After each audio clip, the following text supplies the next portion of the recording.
Shalom peuple du Seigneur, c'est le prophète Israël, content de vous retrouver encore aujourd'hui. Aujourd'hui j'ai un thème que je vous propose, c'est ce que tu cherches, dans ce que tu cherches, Dieu te recherche aussi.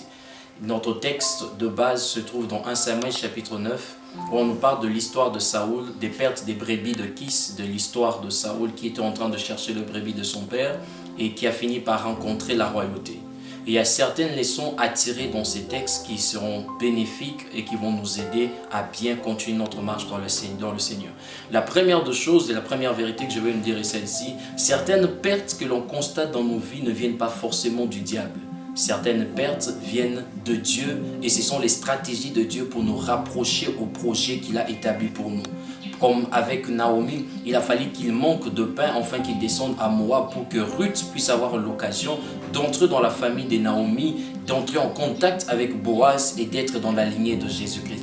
Et il y a certaines pertes, certaines circonstances qui vont te faire pleurer, mais ce sont des circonstances prophétiques pour ta destinée. Des circonstances qu'il faut pour que Dieu t'amène quelque part. Des circonstances que Dieu occasionne quand il veut réaliser l'une de ses promesses. C'est comme ça que j'aimerais t'apprendre par ces premiers points. Ne désespère pas, ne pleure pas, ne regrette pas qu'à certains coups de la vie t'arrivent. Prends-les de bon côté et comprends que Dieu est en train d'organiser la réalisation de promesses pour ta vie et pour ta destinée.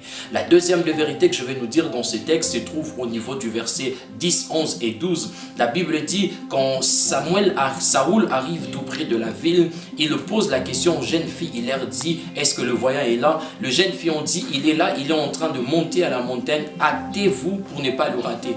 Dans la marche vers la destinée, Dieu mettra sur votre route des gens qui auront les informations qu'il faut pour, vous accélérer votre vitesse, 2, pour vous connecter aux personnes qu'il faut afin que vous puissiez trouver solution. Dans 2 Rois chapitre 5, du 1er au 3e verset, la Bible dit qu'on avait amené une fille en captivité par le Syrien, mais la fille avait l'information pour l'hôpital de Naaman. La fille avait l'information pour le prophète qui pouvait guérir la lèpre de Naaman. Il y a des personnes que Dieu mettra sur ta route qui auront les informations qu'il faut. Ne néglige pas tout le monde, ne rejette pas tout le monde et ne ferme pas tes oreilles à tout le monde, car il y a des gens qui ont des informations pour changer ta destinée.